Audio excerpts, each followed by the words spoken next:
What is up, everybody? It's your girl Jada Reese here, aka Diamond, and I'm back with another video. But first, if this is your first time seeing my face or knowing of my existence, my name is Diamond. I go by Jada Reese here on this channel, and over here we like to do reading vlogs, book reviews, and everything in between. So if that is something that you're interested in, or if you like my personality, I think you should consider subscribing. Okay, so today we actually have a recommendations video. Here I am going to be recommending to you guys just a few books that you could read in one sitting. All these books today are under 200 pages long, and they can be read pretty much in about 4 to 5 hours if you want to, or just about 2 days. So two and a half over the course of a couple of days. And they all pack a powerful punch also. Not to mention them being short, they're just really good, a very unique stack, and I wanted to share some of my favorite, very short, quick reads with you guys today. So the first book I wanted to talk about is going to be Strange Weather in Tokyo by Harumi Kawakami. Yeah, by Harumi Kawakami. This book I think is published in 2012. Yep, it was published in 2012, translated rather. Yeah.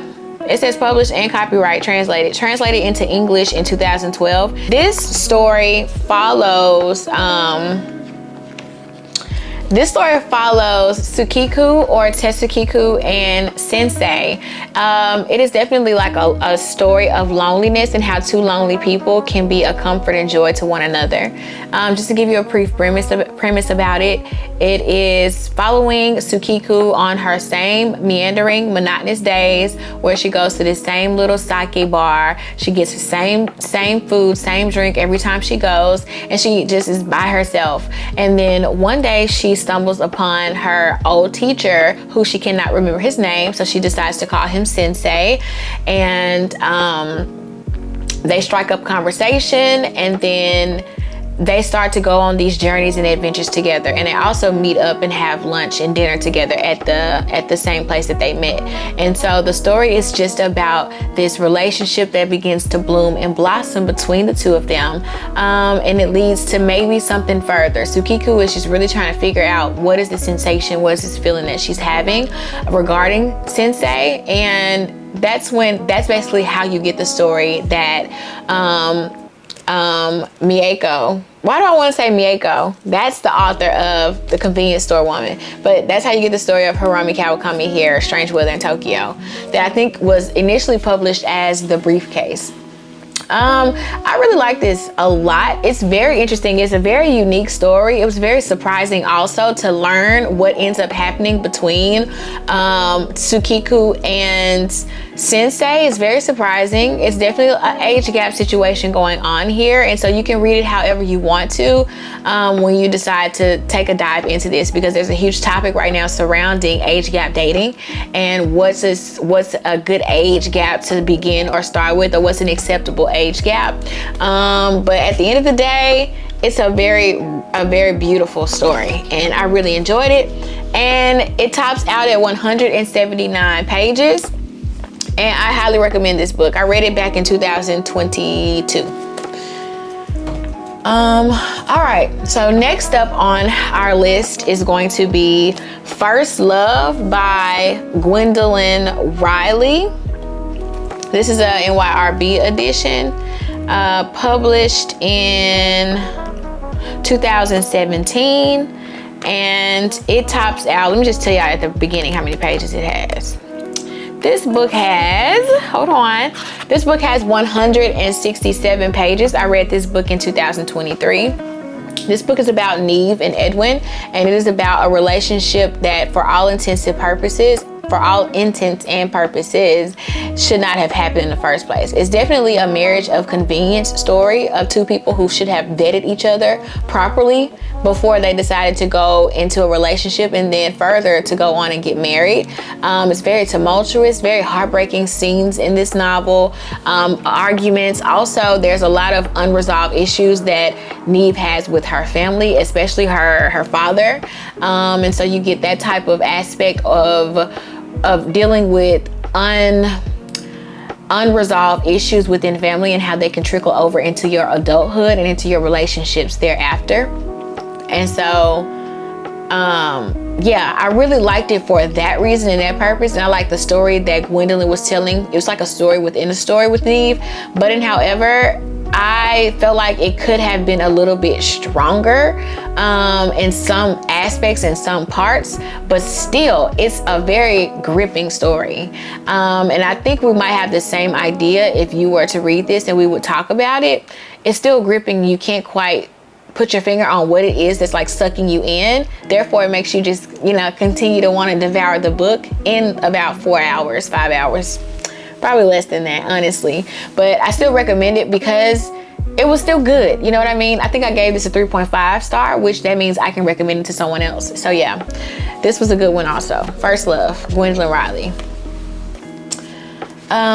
Next we have The Dry Heart by Natalia Ginsburg.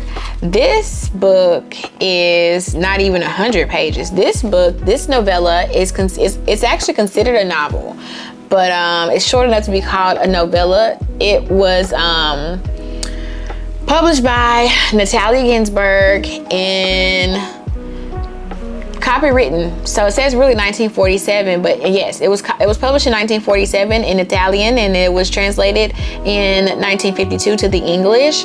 And yeah, this book packs a powerful punch. I spoke about this in my Why I Read video, and I think it's magnificent.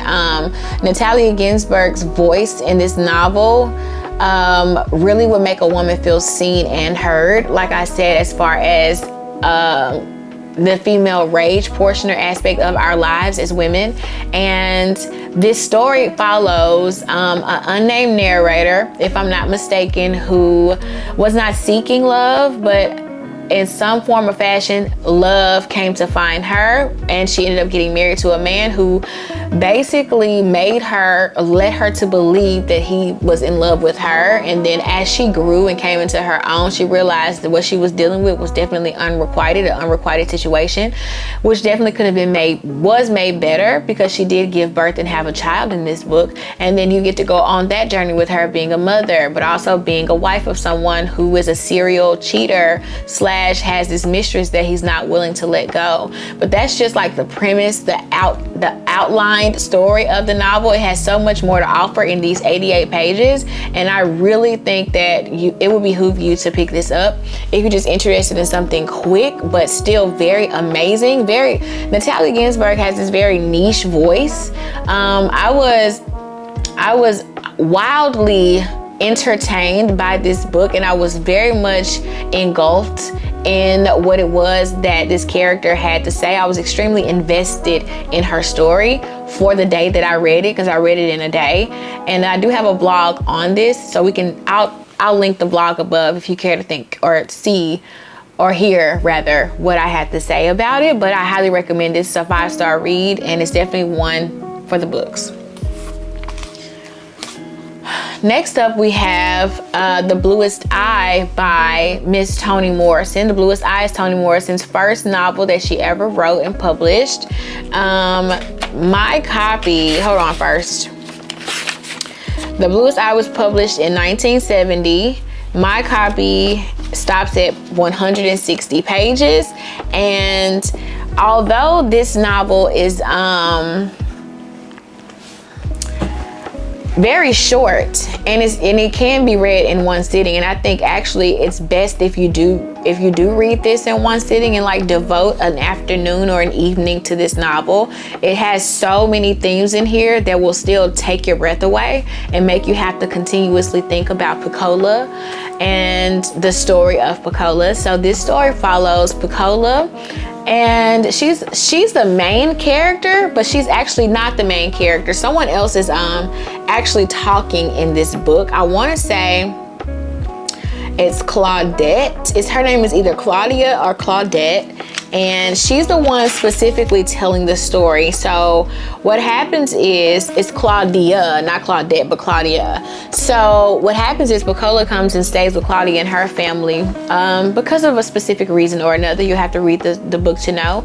But one of the main things about Pecola is to know that she wishes that she had blue eyes, because in the community in which they lived, in the time frame in which this book is written on, the white gaze is enormous, as it still is in America, and the most beautiful person ever is white with blonde hair and blue eyes.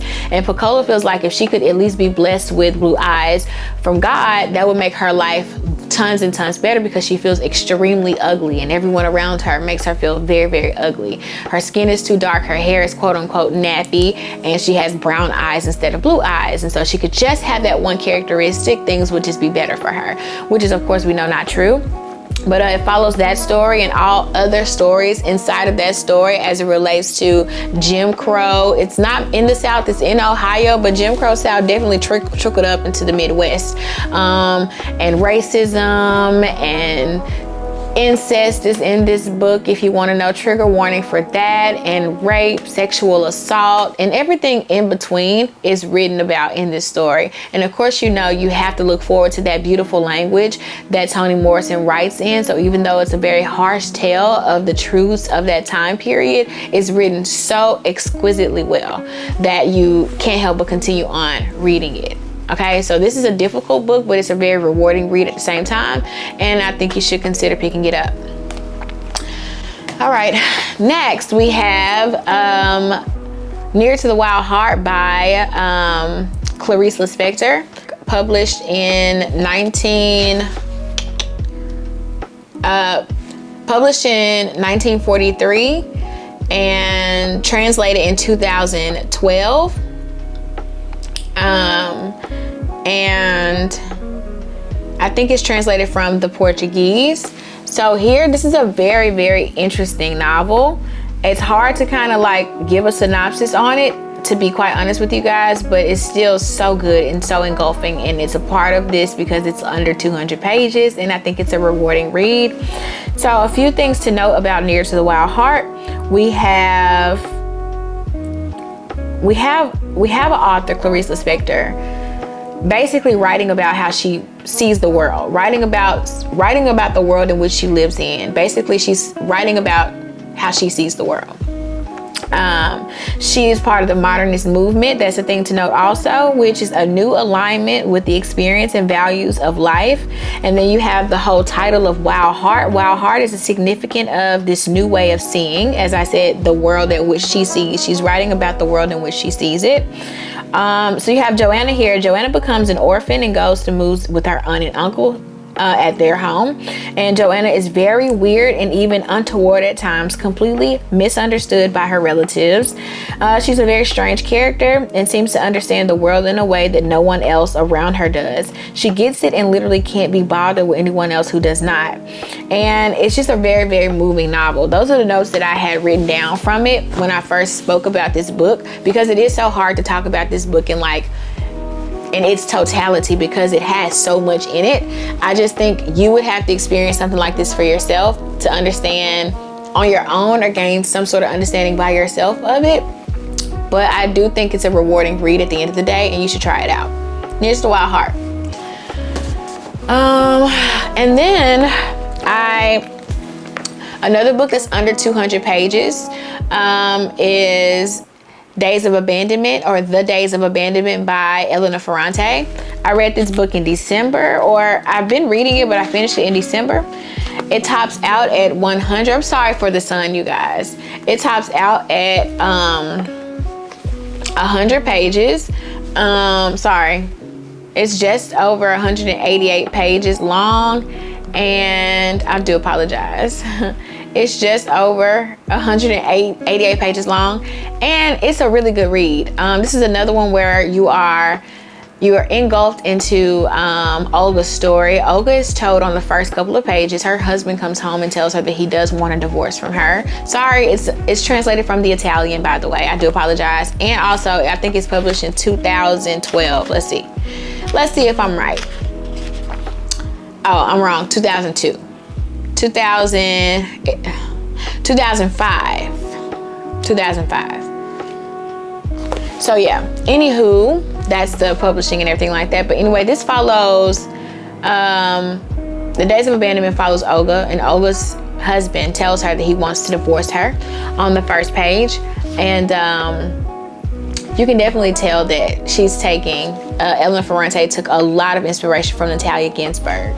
And it goes into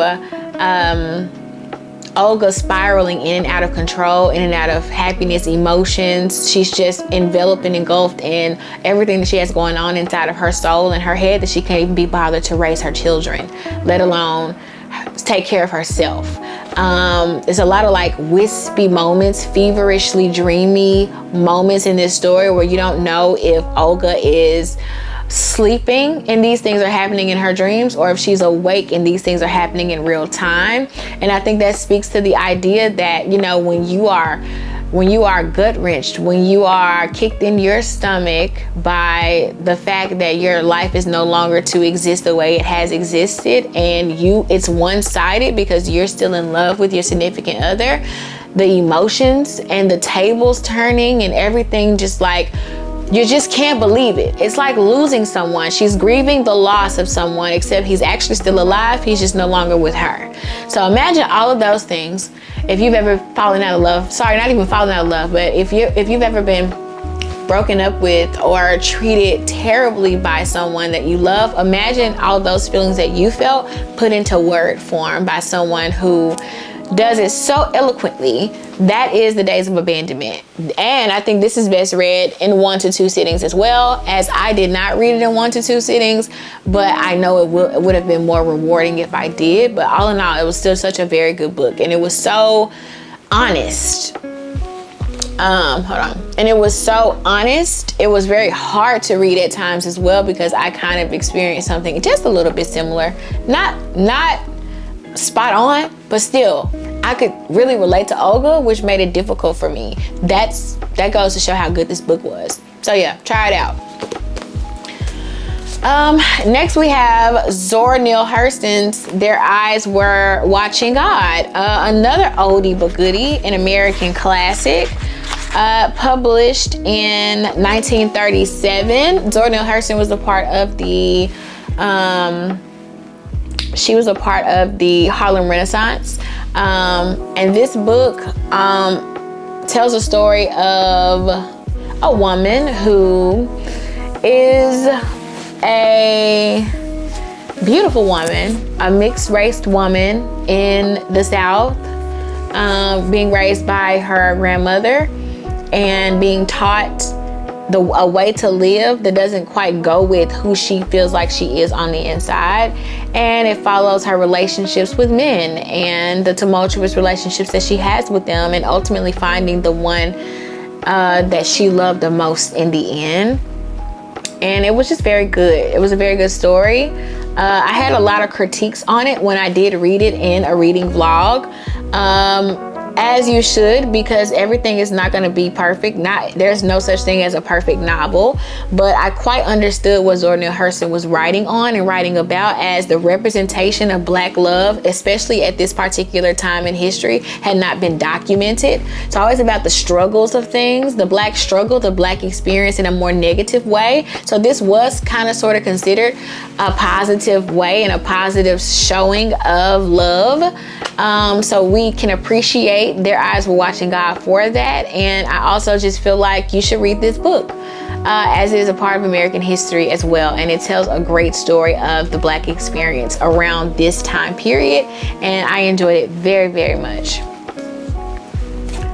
And that's all of the books that I have to recommend on this day, as I have plenty more to discuss, but I'll save those for other videos down the pipeline. I hope you guys enjoyed my recommendations for those more shorter reads that are still quite rewarding.